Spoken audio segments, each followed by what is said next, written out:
Hello everyone and welcome back. We're going to do a review of Sonic the Hedgehog 3. Just saw it today. Pretty good movie. Warning, there will be spoilers later in the video. Before I start, I want to mention the post I made earlier in case y'all didn't see it.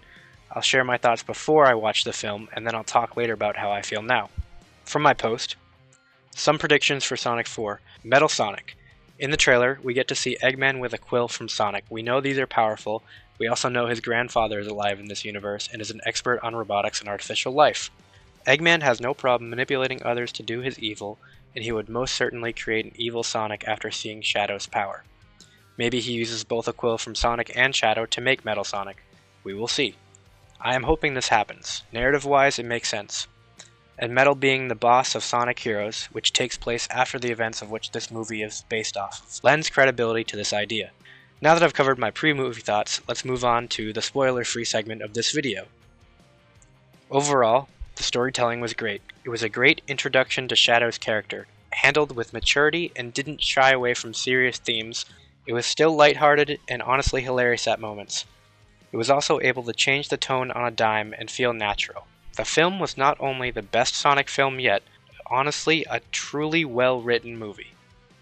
Alright, now we're at the spoiler part of this video. You've been warned. Click away now if you don't want to hear it. Personally, I believe this movie delivered on everything I wanted. Shadow's journey as a villain to an anti-hero was one of them.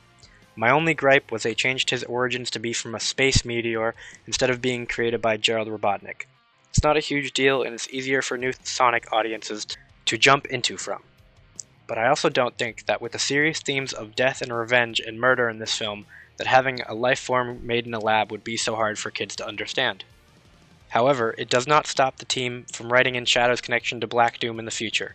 If anything, this can make a stronger connection if he's possibly purely a creation of Doom. Keanu really did a great performance as Shadow as well. I was honestly able to forget it was Keanu at times because his vocal range was great, and he delivered his lines with great emotional introspection to Shadow's character and his journey. His scene at the end with Sonic talking on the moon was so touching and beautifully written, as well as the Maria scenes. This made it all the more tragic seeing what happened to her, even as a Sonic fan knowing what was coming. Speaking of being a Sonic fan, I'm going to give my so-called credentials here, so to speak.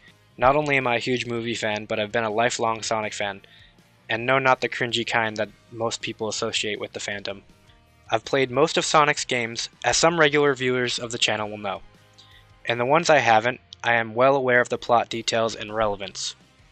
Shadow has always been my favorite of the Hedgehogs, and being able to play as him in Generations, not only just his regular version, but the movie version, definitely hyped this movie up for me. Back to the film though.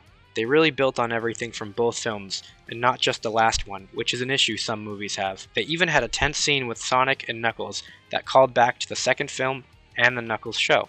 The human characters were amazing this time around, and there was no annoying B-plot that there was in the second movie that was needless.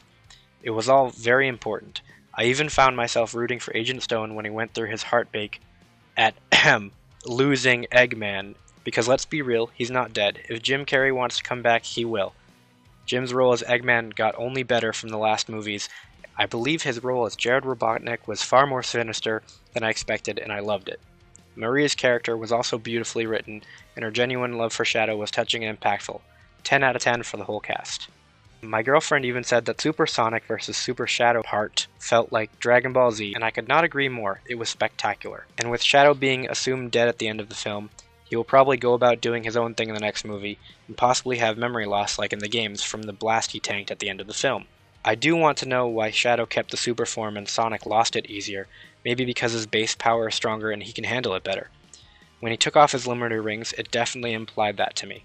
Oh, and the actual Live and Learn song playing during the final fight was amazing. I love that it was in the movie over the course of the film, from Maria playing it on the guitar in the beginning to it subtly being in the Shadow theme songs.